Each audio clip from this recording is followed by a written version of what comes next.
Good evening, everyone, and welcome. I'm Danny Lichtenfeld, Director of the Brattleboro Museum. It's my pleasure to be your host for tonight's conversation with Curator Katherine Gass Stowe about the exhibition Sequences, Ode to Minor White, which is on view here at the museum through October 11th. This isn't quite how we had pictured tonight's event unfolding, but here we are.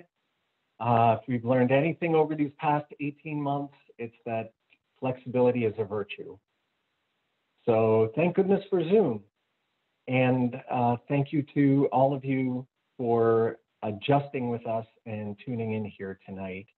And in fact, there's a silver lining to the fact that we're doing this event not in person, but via Zoom.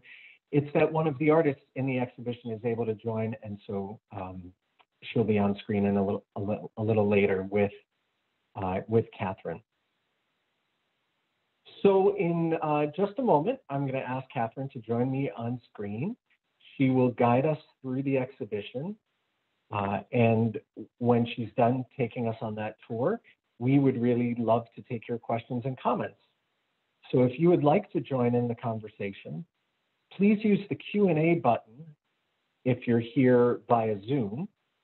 If you're watching on Facebook Live, you can type comments into the box there in the comment box, and we'll be monitoring that too. You should feel free, please, to type in your questions or comments at any time, but we're going to wait until the end to dig into them. We won't be taking questions along the way. Okay, I think that's all the housekeeping I need to do. And so without further ado, I'd like to ask Katherine Gass Stowe to turn on her camera and mic and join me on screen. And while she's doing that, I'm just going to tell you a bit about her.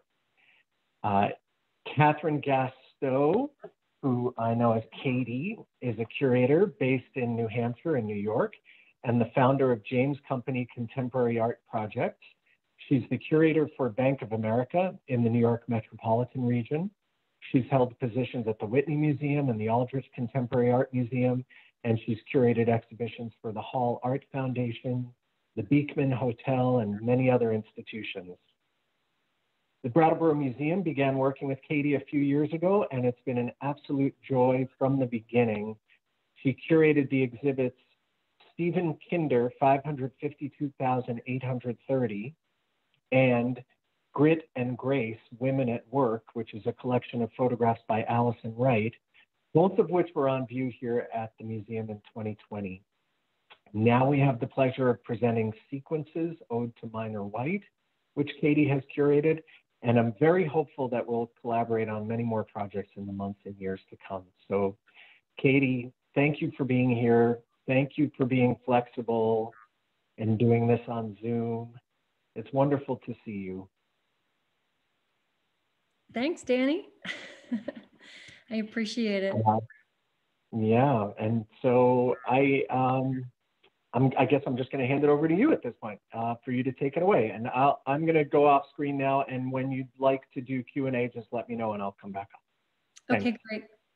Thanks, Danny. So as Danny said, we were going to do this in person, which is always, preferable. I love being able to see the art in person, and it would have been wonderful to have people join and people from the community come so I could walk everybody through, but we are, as Danny said, flexibility is a virtue, so we're now back online. We're going to be doing a really interesting walkthrough tonight with the museum's media partner called Easel. So it's a really actually a super cool way to walk everybody through the exhibition. And Kirsten is going to be managing that as I'm talking. So I should begin by saying I am not a minor white scholar at all. I fell in love with this photographer's work many years ago. I saw a show at Howard Greenberg Gallery in Midtown Manhattan in 2008 called The Eye, the Mind, and the Spirit, or I, Mind, and Spirit. And that show just really stayed with me. It was so incredibly beautiful. And I was really interested in the way that Minor White sought to capture presence in his work. I'll be talking about him more in detail later in the talk. But just to give you a little bit of an idea, he was a mid-century photographer. He lived from 1908 to 1976, and he passed away in Massachusetts. And he was very influential, worked and taught and wrote in many different institutions. But what really made him special was this idea that he wanted the camera to be a conveyor for experience. And he really wanted to capture something spiritual through his lens, not necessarily psychological. He really felt that there was a particular state of concentration that one needed to enter into to capture a certain presence through photography. And he called that state of mind intensified consciousness. And there's just something mystical about his work that I really love, that he was taking pictures of nature and his exterior environment, but the essence of the pictures were all about the interior life. And they just really moved me. And then over the years, recently as a curator, I just started noticing a lot of artists working in a way that I would call, they're working in abstraction in many different mediums, but there's a fluidity and kind of a way that they reach a sort of spirituality, even if that's not what their project is about. But there's a certain fluidity that kept reminding me of Minor White. And so I wanted to bring some of these artists together with the work of Minor White and explore it. And Danny and the Brattleboro Museum were kind enough to let me do that. So now I'd like to take you into the exhibition. And we'll start with the work of Kevin Larmon. So this is a part of the museum called the South Gallery. It's in the back. There, by the way, the museum is filled with really amazing exhibitions at the moment. Sequence being a part of the current program, but it's in the back in a gallery called the Center Gallery. I'm sorry, not the South Gallery. And that's where we are right now. And we're looking at the work of Kevin Larmon. Kevin came up in the East Village art scene, and really his work is sort of connected to the two movements, post-conceptualism and neo-conceptualism. And there were prominent aspects of the East Village art scene in the 80s. And he was a part of many shows that curators Tricia Collins and Richard Malazzo put together, shaping the nature of painting after the rise of conceptual art. And Larmon was also associated with Feature Gallery in Chicago. Well, it was established in Chicago and then eventually moved into New York City. He was also represented by Kurt Marcus Gallery, where I worked in the 90s and met Kevin. And since we've had a long friendship and professional partnership, and I've always deeply admired his work. His work's in the collections of the Metropolitan Museum of Art, the Museum of Contemporary Art Los Angeles, the Walker Art Center, Minneapolis, and many others. And he's the recipient of the Atlantic Pacific Fellowship and a Pollock Krasner Foundation grant. And the work that I knew of Kevin's when I first learned about his, when I met him and was installing his work, it was a combination. He was straddling between abstraction and representation. He often used bowls of fruit and lots of collage, different elements in his work that he would obscure. A lot of drawing, beautiful, beautiful drawing, and with pencil. And very rich, layered work. And in this most recent body of work, which I first saw on Instagram, I must confess, it just blew me away. And we started talking, and Kevin had done all of these paintings. There's a huge series of these, a selection of which is in the show. But these are all done in 2020. And they're just remarkable to me for the way that they kind of are both telescopic and microscopic at the same time. They're kind of micro and macro, and incredibly beautiful the way he's moving paint. And there's some feeling of, I don't know if I could say transcendence in them, but that's the way I feel when I look at them. If we could go back to his, I'd love to go back to the install. Yeah, thank you. So Kevin, I was telling Kevin about my interest in Minor White's work, and he loves Minor White, of course, but doesn't, and I think this is an important point, none of the artists in the show use Minor White's works or philosophies actively in their project. The association is purely my own. But he, of course, he loves Minor White and knew about Minor White and thought it would be really interesting to be involved in the project. So I'm grateful that he is and was. I don't know if we can do a close-up of the 4 works that are stacked.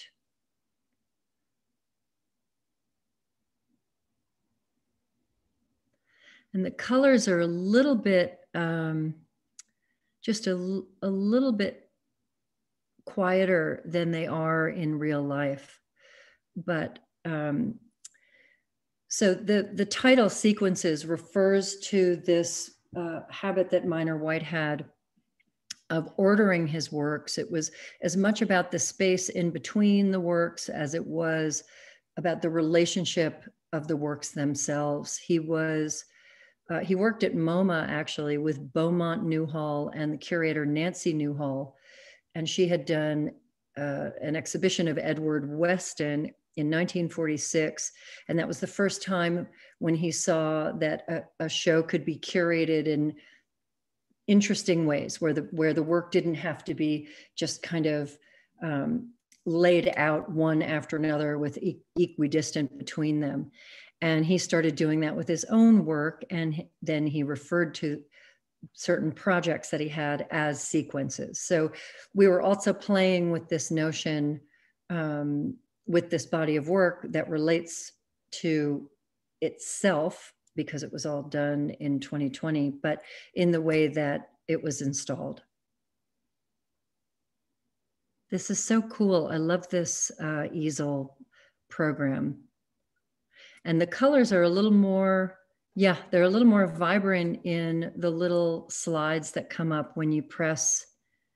You could see the difference, but it's really wonderful.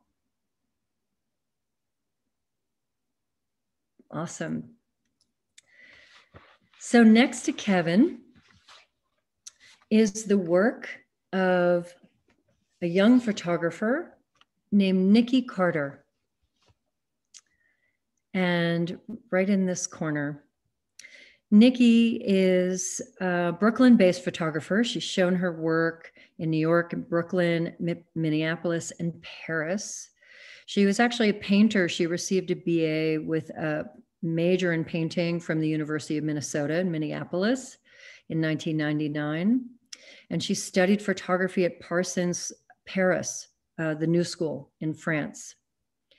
And it was there that she became very interested in photography and started to kind of blend the mediums. As you can see, her photographs are quite painterly. And you can see one of Andrea's drawings reflected. It's so cool in Nikki's work. So Nikki uses a digital camera And she layers different aspects of color and images from nature in her work. And they're all sort of moments, really lovely moments that she pastiches together.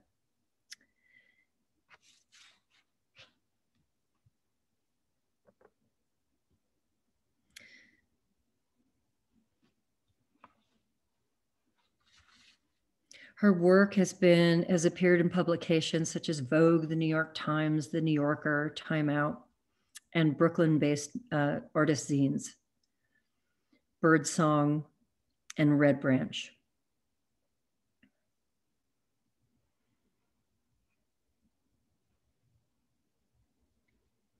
So she has two bodies of work included in this exhibition. One is color, and then on the adjacent wall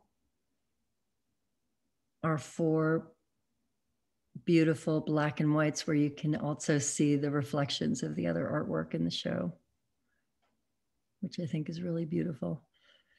But if we click on the, oh, lovely.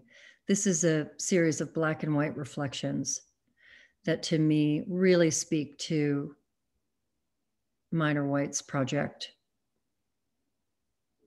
directly. She did take a trip out west this year, and a whole new body of work resulted, both black and white and color.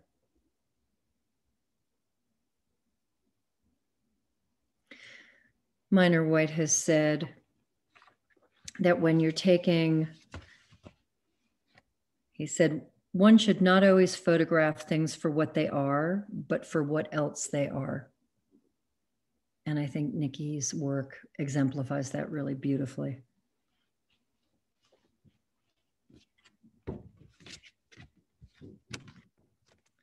So around the corner from Nikki,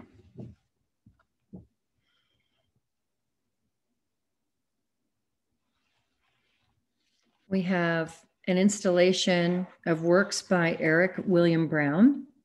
We have 2 types of work. We have beautiful sculptures that he calls shelters.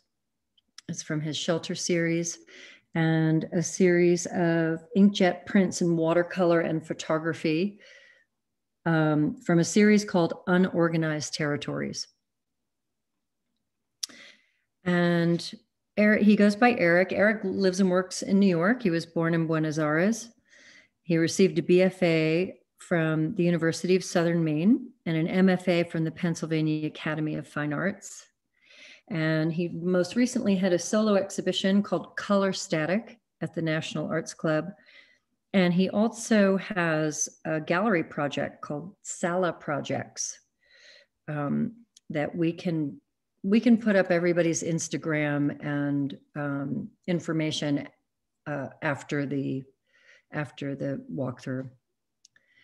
Kirsten's showing some of these beautiful shelter sculptures that Eric has done over the last few years, I believe. These are actually cast painted bronze. And they really struck me for their playfulness, but also for this idea that they have these secret interiors. There was a lot about Minor White personally as well as professionally, where he was trying to get at the essence of things, but it was also very much about, I don't want to say secretive behavior. I mean, Minor White was gay. He struggled with his homosexuality throughout his life.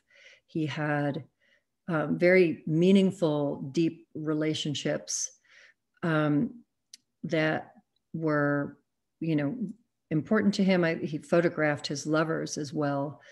But he did really struggle, and he was operating in a time where there wasn't really support, the mid 50s and 60s. So there was this interiority that I think he was extremely sensitive to.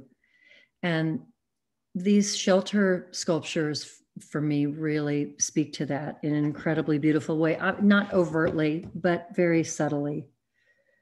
And there was another thing I wanted to say about that.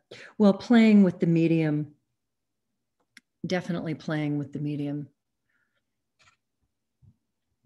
The unorganized territories, the inkjet prints and watercolors on the wall are really beautiful. Eric's also an incredible printmaker. He works across all medium, but these to me are really beautiful. They're layered images of different, he says Kineo Township, but different geographies or a geography, and then obscuring it with watercolor. And some of them you can just make out an area or something in the distance. And I love the, I wrote in the brochure, there's sort of like the feeling of driving in the fog, where you can only see, the length of your headlights, but you don't really know where you're going. And there's that sort of thrilling, but slightly ominous feeling about it. And these really speak to me in that way. There's also, regarding his sculptures, there's this beautiful kind of Morandi city of objects that is ideal in person, but we are getting a little bit of a sense of it in this walkthrough. So now if we go around, let's see how we're doing for time. Oh, we're doing well. If we go around the Eric's sculptures, we'll come to Andrea Belag's work. And actually we have Andrea with us. And I'd be delighted if you could turn your camera on, Andrea, and we could have a little bit of a conversation. I'm sitting in the dark. I'll turn on the light. I'm really into natural light. Always in the dark. It's my permanent state.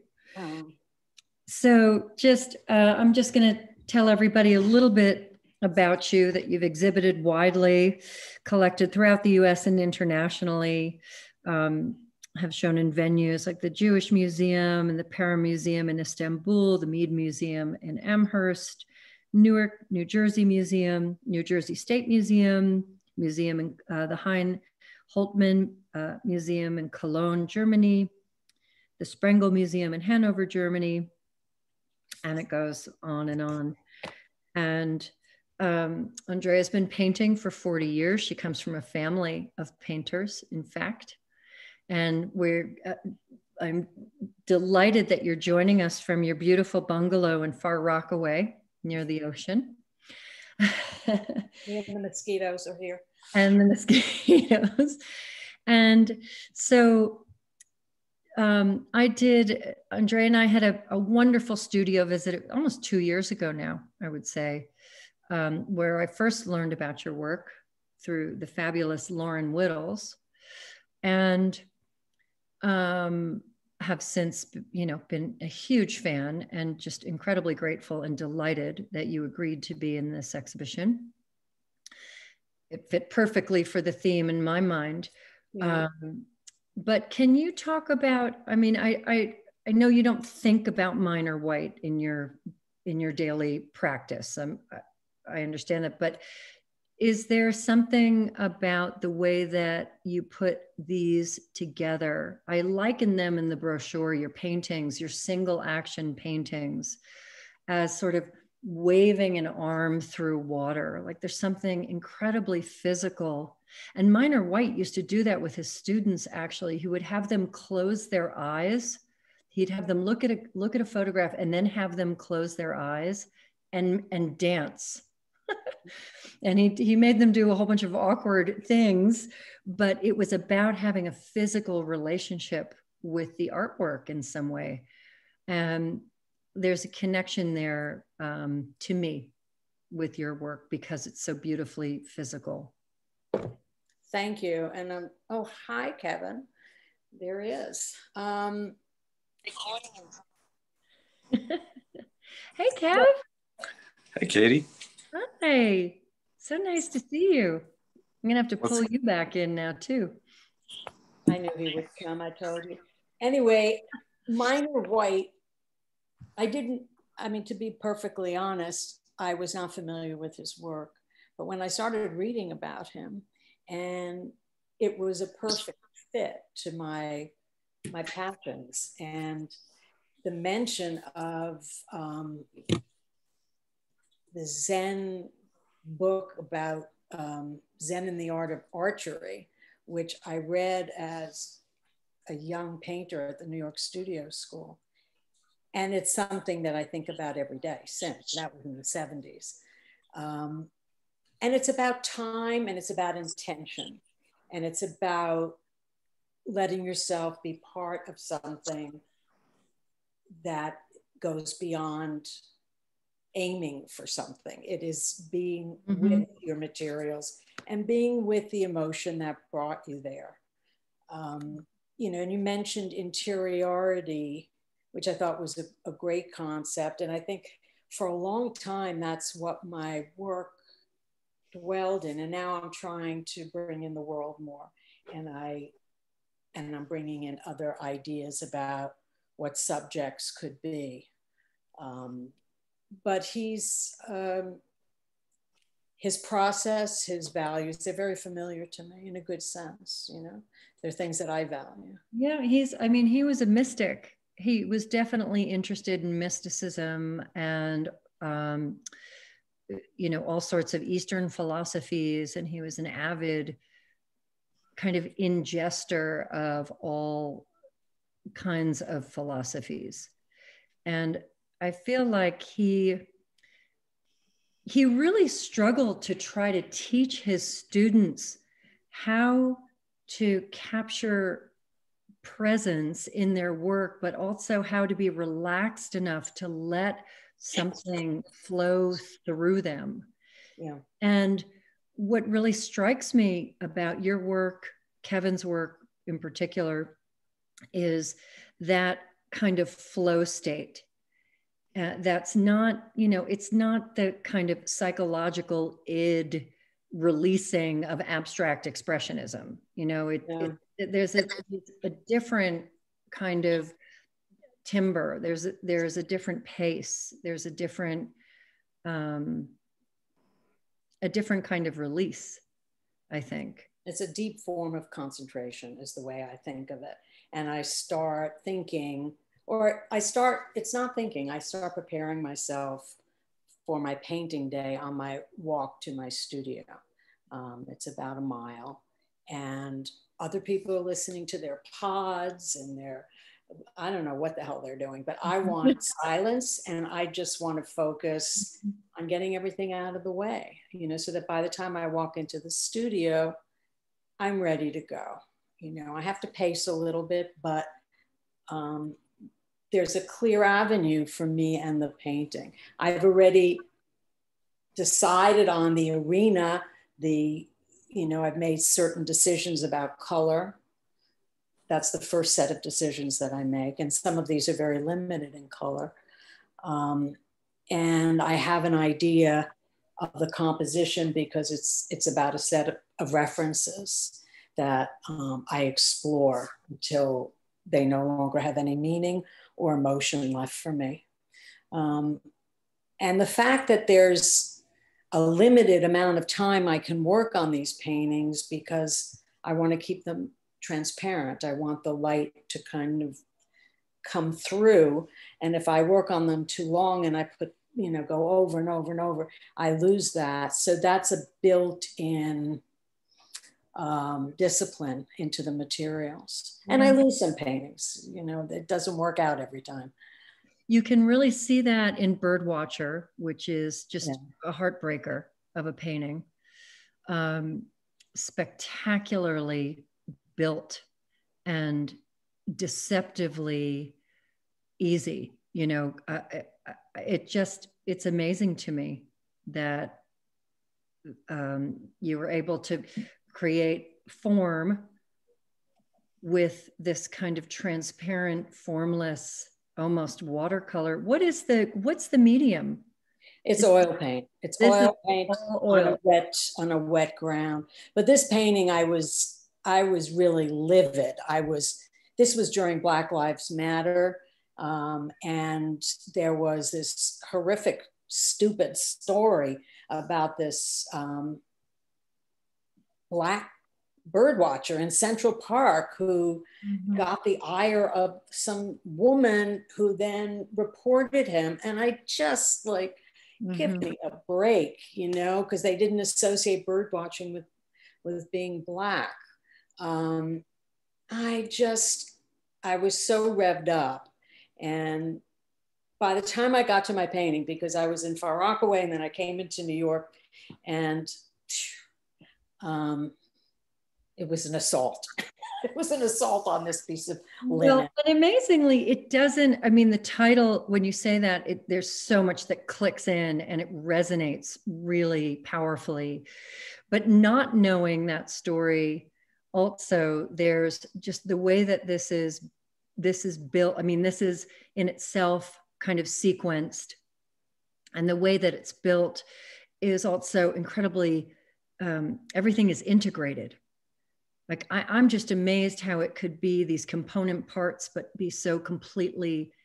I got very lucky. Integrated. Yeah, it's all luck. It's all luck. And then I went back. Well, it's incredibly stunning. And we do have, I'm a little bit on the clock, so I'm going to move to Kevin. I'm going to come back to you. Hopefully at the end.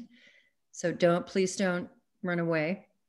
But I'm going to take everybody now into the South Gallery, which is a small gallery off of this main gallery, where we have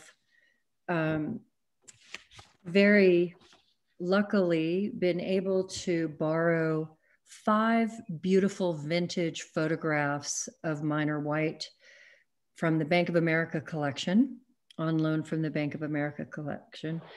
And I'll just tell you a little bit about, I think we still have Andrea's, yeah, there we go. So I'll just give everybody a little deeper dive into Minor White. So he was born in Minneapolis in 1906, and his early career was spent in Oregon before he moved to New York. And he studied with the celebrated art historian Meyer Shapiro at Columbia University. He also met Beaumont Newhall and his wife Nancy, as I mentioned before, at MoMA, where they were acclaimed curators at the Museum of Modern Art. And he worked briefly as a staff photographer there, which is where his idea of sequences really came into full bloom. And he was very influenced by the F-64 group, which included Alfred Stieglitz, Edward Weston, Imogen Cunningham, and others. And he was also the co-founder of Aperture magazine, which was founded in 1952. It's a quarterly magazine on photography. It still exists today. There's also the Aperture Foundation. And Minor White was the first editor of the magazine from 1952 until 1971. In the late 40s, he taught at the California School of Fine Arts, where he befriended Ansel Adams and Edward Weston. And then he went on to teach at the Rochester Institute of Technology, where he lived at 72 North Union Street. And some of the photographs that we have been able to loan are from that location, which was also the first office of Aperture magazine. And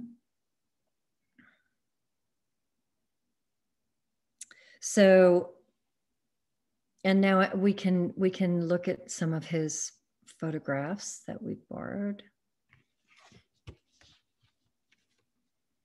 Kristen, you're doing an amazing job. I can't even imagine how stressful this is to try to work this thing during a talk. So So we have 5 beautiful, yep, there are some of the cards. Oh, beautiful, thank you. So this one is the vicinity of Dansville, I believe, 1956. Is that what that one said? Also, just for everybody's knowledge, the Minor White archives are now in the, well, they're housed at the Princeton University, has the Minor White archives, thanks to Peter Brunel, who was Minor White's student at one point, and then became his lifelong friend, and then was the director of the Princeton Art Museum and took all of the archives to Princeton. So there's a beautiful website, the Minor White Archive website, which I encourage everybody to visit.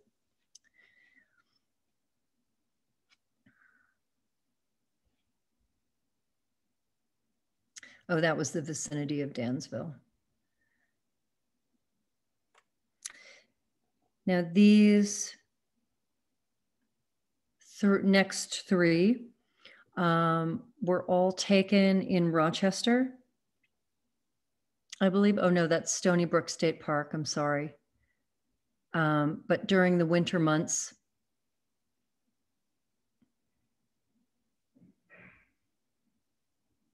And we will settle on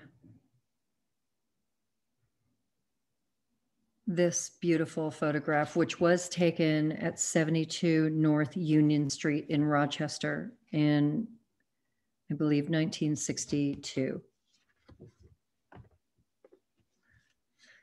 So this is a beautiful example of what I was talking about before, where he's trying to capture a presence through, this is frost on a window, simply, but he's able to create a whole nother experience, a relationship with his immediate surrounding.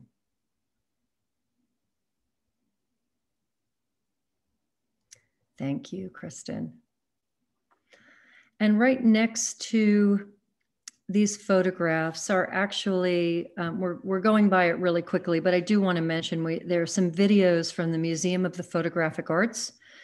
One is of Minor White discussing his sequencing and his thoughts on sequencing. And then there's another video with Peter Layton and John Upton, who were Minor White's students, brilliantly discussing his teaching process and sequencing. So those are, I don't know if those are accessible on the website, but they're in the exhibition. And then finally, we have a video. So I commissioned a piece by Jessica Judith Beckwith as a final component of this show. It's a full on-site, site-specific location, site-specific installation of a piece in an apple orchard in Walpole, New Hampshire. It's actually on our property. And Jessica agreed to do it. God bless her. It was a real undertaking. I'll tell you just a little bit about her before we play this beautiful video that was produced by Little Pond Digital, that was commissioned by the museum and my company, James Company, of the piece, which will, the piece is incredible in person, but it's the next best thing. So Jessica studied at the National Shakespeare Conservatory in New York City, directing and performing in regional theaters, and driven by a desire to encompass the viewer, she searched for new ways of using media through events to then study sculpture at the State University of New York at New Paltz. She was awarded the Peter S. Reed Foundation grant for her first piece, I'd Like to Ask You a Question, a collaboration with Nora Breen, an interactive installation which examined feelings of isolation and explored ways of creating connection. mentioned in the New York Times for her mystical theater in Wholeness, an installation for Portal.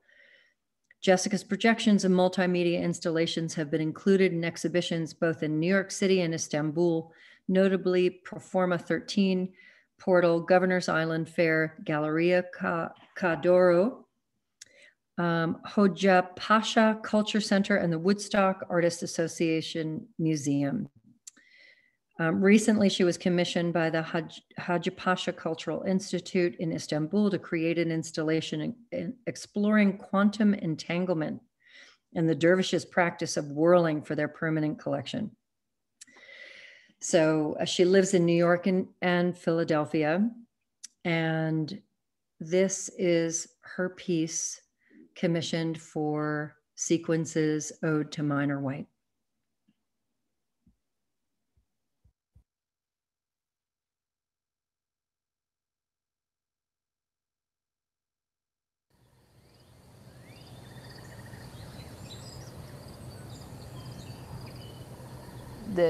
The feeling that we're separate is inherently impossible.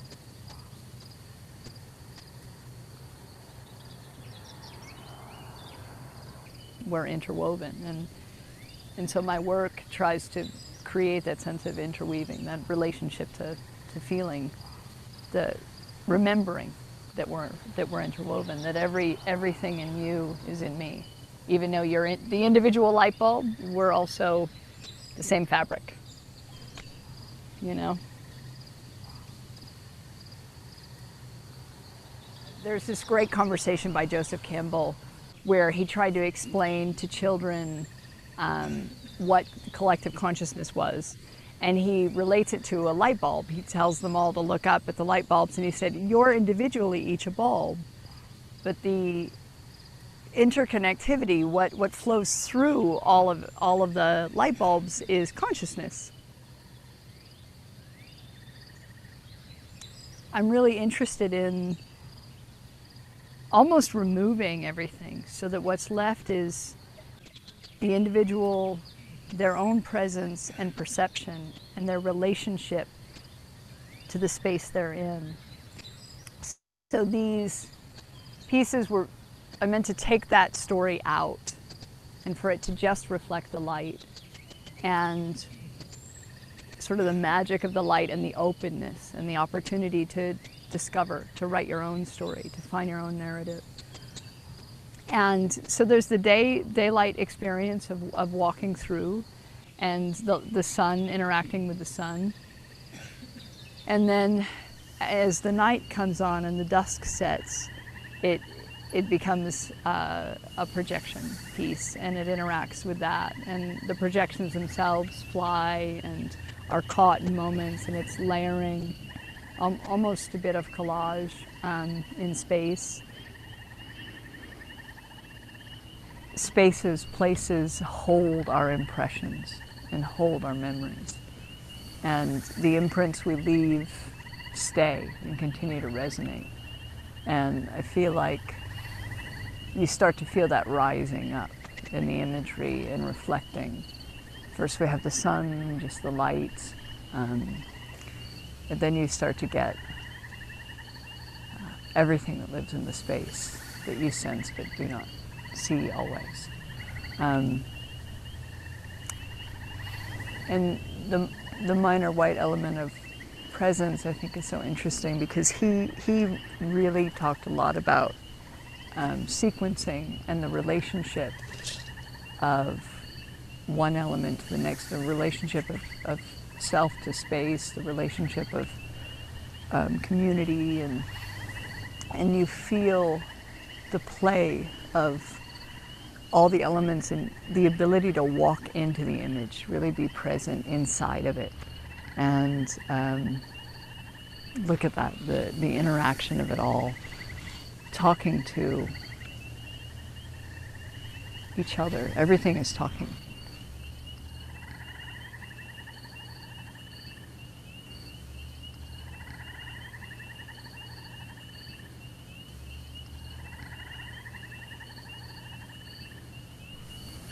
And that's what comes out in the experience of the piece is that woven fabric, that everything is a part of the other.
Thank you. We had a little bit of, I'm not sure what the gray, those gray bars, just to be clear, are not part of the video. I think we just had a little issue there, but the video is also on the website, as is all of the easel tour is on the website, and all of the artist's work is on the website, and the essay and everything else. So if you'd like to go back and revisit anything, please do. And yeah, thank you so much. I guess I'm going to turn it back over to Danny for some Q&A, and hopefully there's some questions for the artists. Well, Katie, would you like to have Kevin come back on since he joined us partway through? I would love to have Kevin come back. Yeah, so Kevin, why don't you please turn on your microphone and camera again? Thank you for being here. And maybe Kirsten can take us back over to Kevin's part of the installation. And you can talk with Kevin for a minute. And then when you're done, I'll come back on for Q&A. Okay, sure. That would be lovely. So hopefully Kevin's still there near his computer. If you are, Kevin, please just turn on your video and unmute yourself again. Okay. There we go. Now we can hear you, Kevin, and we just need you to start your video. Yeah, I am trying to figure out how to do that. Okay. Well, I can hear you. I can still ask. I can still ask you. There we go. Perfect. Yeah, that's good. Questions, even though it's unfair, because no, it's okay. I would love. There you are. Yay! Yeah. Oh, good. Hi, Kev. Hi. So we started with you. Mm-hmm. So I'm sorry that. That's okay. I was driving.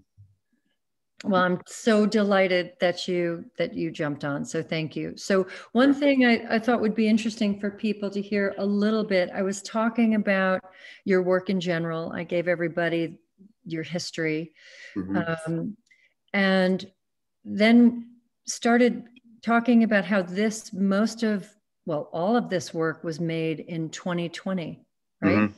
Yes. So if we talk about I was talking about Minor White and how his work, although he was photographing exterior things, it was extremely interior, what he was capturing, which, sort of mirrors in a way, well, it makes his work even more relevant for last year and what we've been going through with the pandemic. That's right. But can you talk a little bit about what was coming through you when you were making these? Well, you've known my work for years, and I never really painted like this with this kind of color. And a lot of my work is material based, and so I found these water-based spray paints and house paint. And I kind of went into the studio. It was COVID lockdown, and I actually didn't know if I would make it through. I'm a little fragile, even though I don't look it. I'm, have health issues, and I'm of a certain age that, it just kind of was like, oh man, I better paint some awesome paintings. I better find something. And these paintings took me on a journey. I feel like they predicted, or they guided me places that I had never been before. I mean, I really actually remember the first few paintings that took me into this world. And when you came along and started talking about minor white, someone gave me a book 25 years ago, 30 years ago, a black and white photo book. And I remember looking at it and thinking, beautiful, very dark for me in some way, but I was probably in my darker period of my own work. So minor white made perfect sense to me as far as just discovering. I mean, these paintings were so much discovery. I don't know, I don't feel like I can repeat it again. There was a period where, I mean, I probably made 100 paintings during this period, because I had no job to go to and was at my studio 24/7, it felt like. So they were a real process of discovering this world.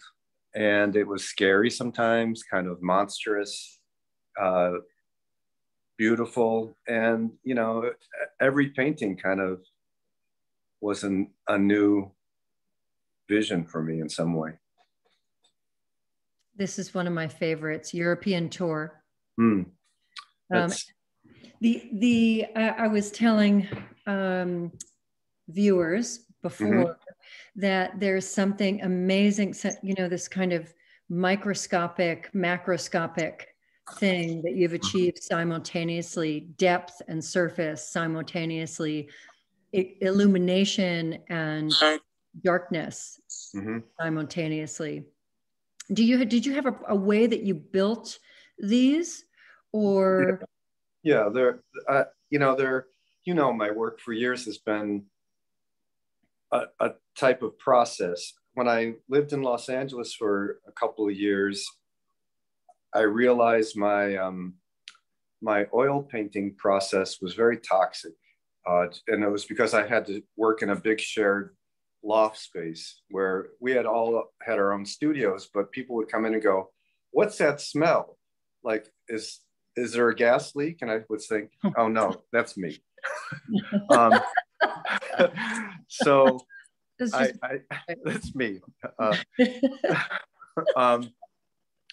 So I started using house paint and these spray paints, and you saw the paintings I did in LA, those very monochrome, that beautiful. Yeah, the car paint. Were they car paint? I wish we had some images for people. We're going to send them to your Instagram. So yeah.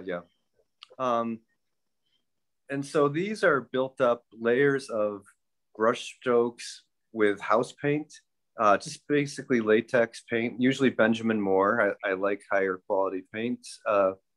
And sometimes they're colored, like in this one that we're looking at right now, the house paint itself was yellow, and that's what's coming through. Oh. And then I would spray paint into that and define areas, kind of obsessively using the ends of brushes to kind of make marks. So that's the whole microscopic thing. And then the paint itself would build up layers of these kind of incredible microscopic things that I could not paint. I mean, there's stuff in here that I couldn't paint that somehow I did. Well, yeah. I mean, if anybody, to me, your drawings have always been so spectacular and for me, very reminiscent of Renaissance masters. And the detail that you're able to get in your draftsmanship translated into the paint. This is the first time that I felt like the paintings and the drawings kind of started to match up. Yeah, they merged. Yeah. Yes, I totally agree. And the thing also for people to know, these are smallish. They're like 18 by 18 inches or 24 by 24. But that was the amazing thing on Instagram when I saw, I think it was European tour. And I my phone jumped out of my hand. And it was this tiny little, tiny little image, but it was huge. So, well, they're just so incredibly beautiful and they vibrate in the space. We painted the gallery walls a lovely, I love these. We painted the gallery walls a very quiet gray. So, and these really jump off. They also are nice and thick. They're almost 2 inches thick because some of them are on board and some of them are on canvas. So they have such a sculptural quality to them. And you paint around your edges too. So the painting just keeps going on and on and on. Red Danger. Red Danger. I mean, God, that's like a soutine. I mean, it's just amazing. Yeah, it's funny. I've been struggling this summer. That whole magic that happened for the probably 9 months of these paintings. It's not going to happen again right away, I don't think, or if ever again. It was really interesting that it really took me to this place, and I can't really get back there again. I was in a world. I really did feel it was an amazing world, and how lucky that we all get to share it. It's really, really beautiful. I have to say, I think, the idea of coming out of a pandemic, but we're not, and we're going, there's such another different kind of transitory period that we kept using the word liminal. I remember with Danny and I had conversations about liminal forever and ever. It just kept, and now it's like transitory. But I do feel like there's information in the artwork that can help us to, if we don't understand it intellectually, it can help us understand it spiritually or emotionally or unconsciously in some way. So I think almost all the work in the show was made during 2020. Which was another thing that was so sort of magical, another unifying aspect.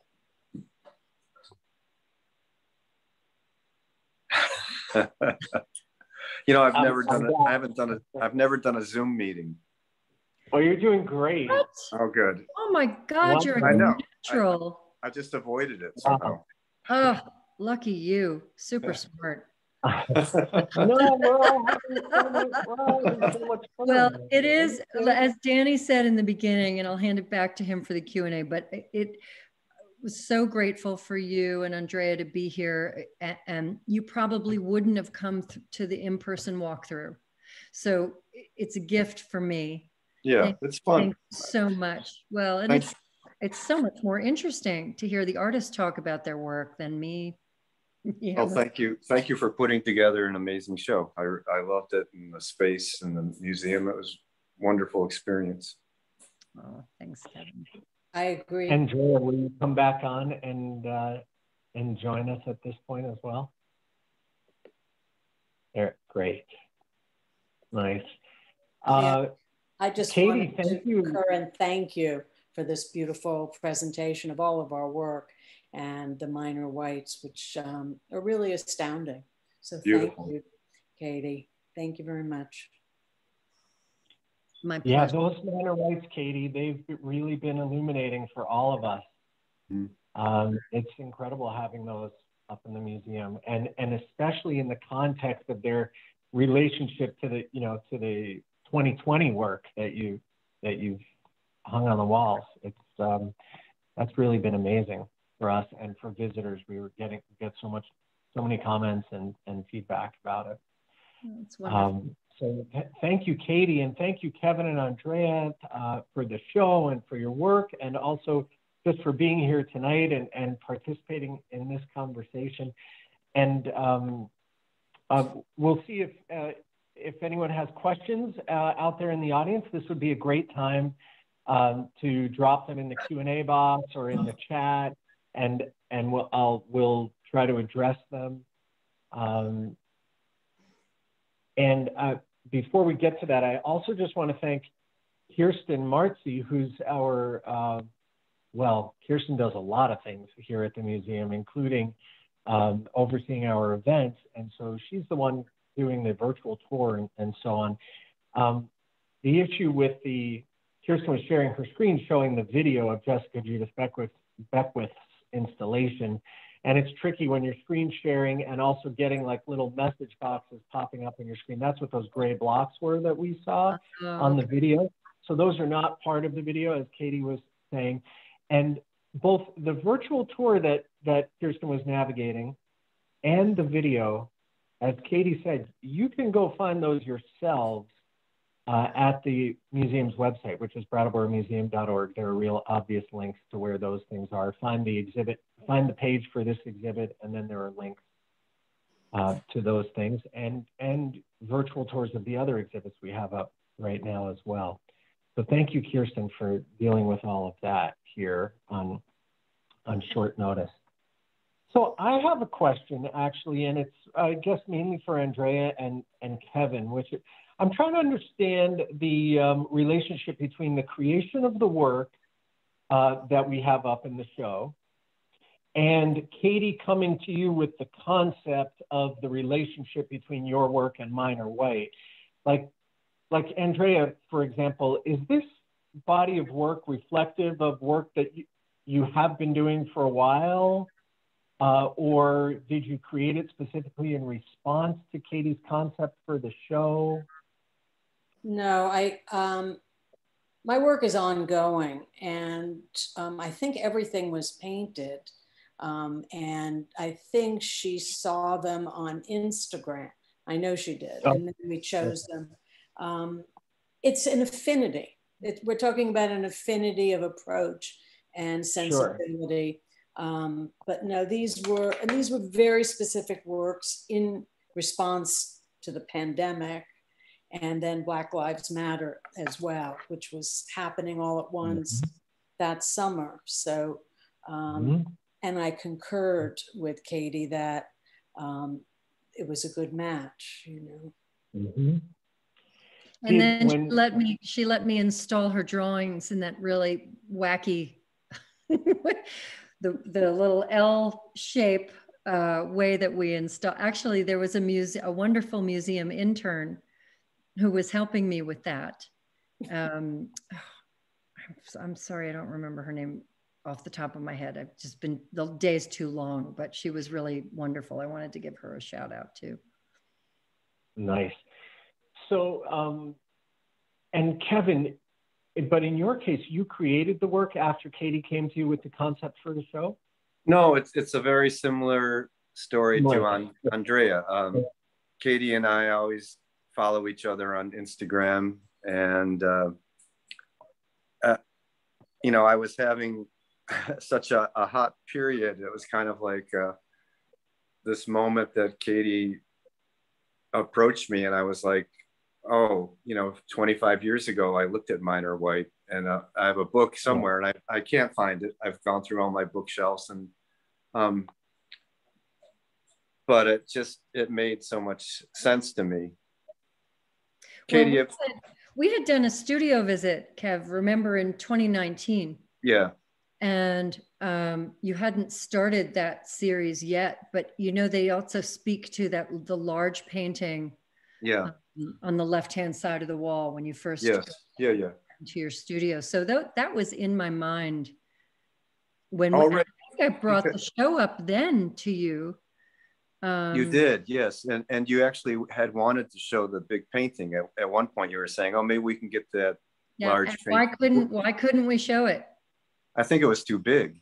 You couldn't get it out of your studio. I don't, yeah.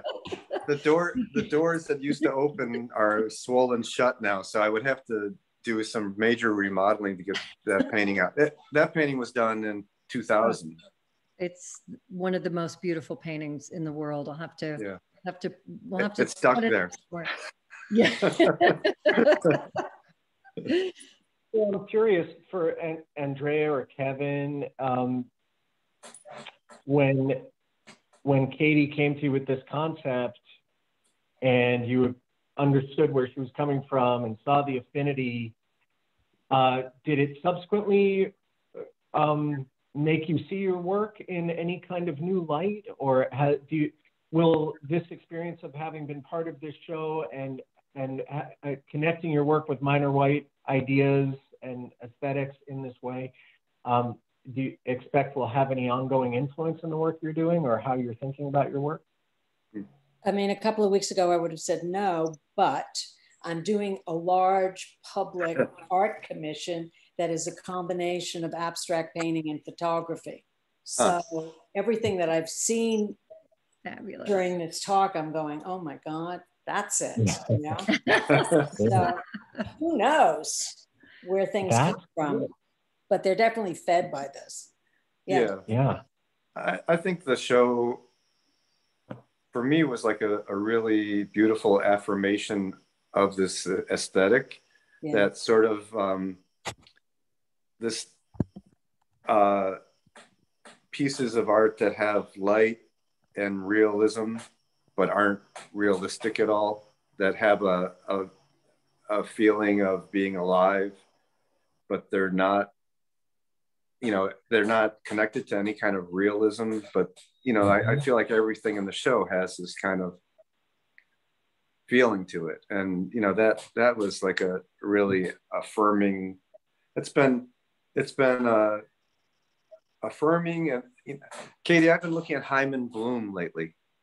Do you know Hyman Bloom? Oh, yes. Yeah. And, you know, and someone brought that up to me and I was just like, oh man, this is like a great summer of kind of merging of, you know, ideas. And so I think, you know, what's interesting to me too, is that we have like abstract expressionists, which is about kind of the id, psychological surrealism, which is about, you know, the unconscious and dream life. And then there's like the Hilma af Klint, that like super spiritual work, but there isn't really, and that's actually exactly what I was reaching for, was something in the middle that possesses all of that, but it's in a flow. It's a much more organic, Richard Jacobs just said this in the chat, and I love your comment, Richard, if you're still there, that the show premise, while it's resting on an art historical figure, right, is really about this organic, spiritual, kind of sentient feeling coming through in the work. So it's a blend of all these things that's kind of like a next level blend that comes so easily, seemingly, to you. And that was something that Minor White was struggling to capture, struggling to teach, struggling to articulate, struggling to find the mindset for. And I think that's really interesting. That's a whole other metaphysical conversation that we should all have with wine. I'm there too. Yeah. And not on Zoom, right? Not on Zoom. In person would be lovely. I think the way we're set up here is that audience members don't necessarily see what's written in the chat. So I just want to read Richard's really nice comment here. Richard, by the way, is a wonderful artist who's one of the artists featured in one of the other exhibitions up at the museum right now called Expedition in the main gallery. And Richard wrote, I love the concept of the work finding its content organically. That seems to be the thread of the show, that if you work from a place of honesty and openness, the work will take it the rest of the way. That's great. Nice comment. Very good. Really, thank you, Richard. And several people writing really nice accolades and great presentation and exhibition. Wonderful presentation, says Carrie. Thank you all. Thank you for being there. Let's see. Earlier, there was a question from Ellen saying, I'm hoping we would see these works paired, at least a few, with pertinent minor white images.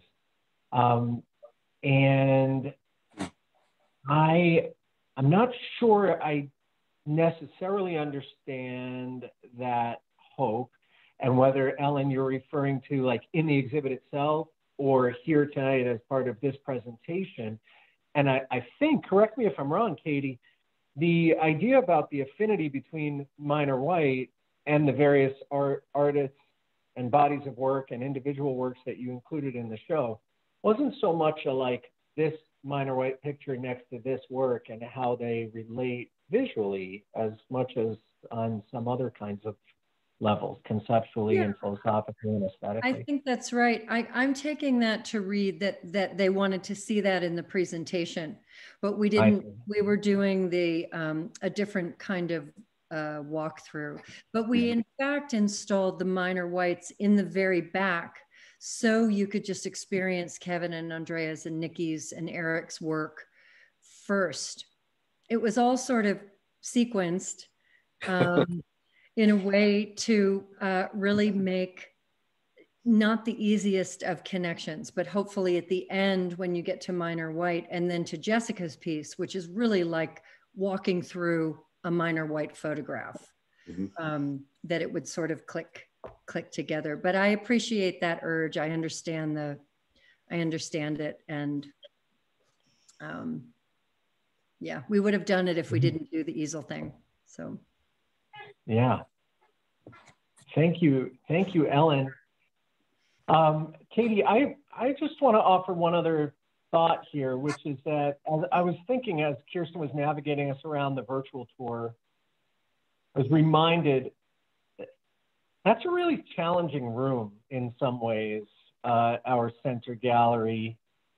It's kind of a funny shape. There's like a corner cut out. It's like an L sort of, and there's a post in the middle of it. And it definitely takes some curatorial chops to activate that space as successfully as I think you've done with this show. I think the choice of color for the walls and the way you hung the works, it's like a series of little solo shows for each artist and really creatively hung. I just think you did a beautiful job activating the space. Thank you for that. I agree. I don't know if you can hear this train going. Can you all hear the train going by? Yeah. Yeah. You know, so apropos, because the reason the space is challenging, none of our spaces were designed as art galleries. Our museum is in an old train station that, go figure, still sits about 15 feet from the railroad tracks. And so periodically this happens. So anyway, thank you, Katie. Thanks, and Danny. You know, brava.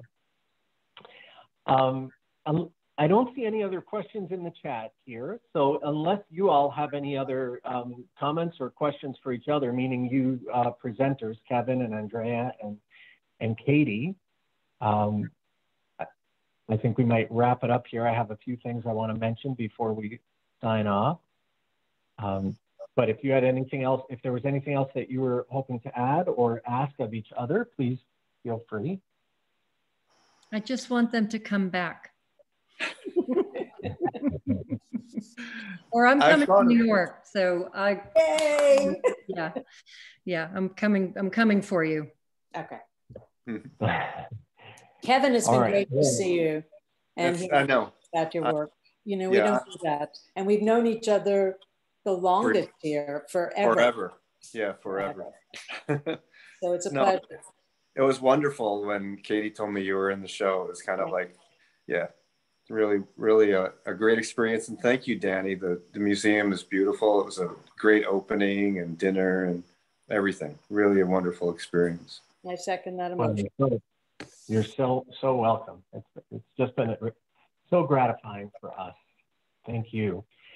So I think we're going to wrap it up here. And but before we sign off, I just want to let everyone out there know that a recording of this talk tonight will be available on our website within the next day or two. So please feel free to go find that and share that with others who you think may be interested. So you will find it at brattleboromuseum.org. When you're there on our website, you will see, you can check out recordings of dozens of other events that we've presented online over the past year. You'll find those under events and then video archive. But if you happen to be in the Brattleboro area or can make an effort to be in the Brattleboro area, I encourage you to come to the museum and see this exhibit and our 5 other exhibits in person. We're open Wednesday through Sunday, 10 to 4. You can make a reservation on our website or just drop in, whichever you prefer. Admission is on a pay-as-you-wish basis. We've just started requiring masks again, doing our part to make sure we're all keeping each other safe. But, you know, I think we can do it. We can do it again. Not the end of the world and won't last forever. I also want to let you all know that we have 2 other events coming up in the coming weeks related to this exhibit, this minor white or the sequences exhibit. On August 28th, photographer Jade Gastow will be here in Brattleboro leading a hands-on workshop for photographers of all abilities and levels of experience, going out in the field here around Brattleboro and creating photographs inspired by minor white and informed by minor white after starting here at the museum and looking at the work and talking about it. So that's happening on August 28th. And then on September 30th, an art historian who's an expert on the work of minor white is going to give a talk about him and his life and his ideas and his work. Her name is Catherine Barth. The workshop on August 28th obviously is happening in person, but the September 30th presentation by Catherine Barth will be a Zoom presentation. So I hope some of you will tune back in for those or come participate in those. And the last thing I want to say is that if you enjoyed this event tonight, to the extent that you would consider making a donation to our museum to support this type of free programming, we would be very grateful for that. That's something you can also do on our website, brattleboromuseum.org. So thank you, everyone. Thank you again, Katie, Andrea, Kevin. This was such a pleasure. Thank you. Thank you. Thanks, Jackie. Thank you, guys. Bye, you guys. Stay safe, all of you. Please take good care of yourselves, and I hope we'll all get to see each other again soon. Thank you. Good night. Bye-bye. Good night. Good night.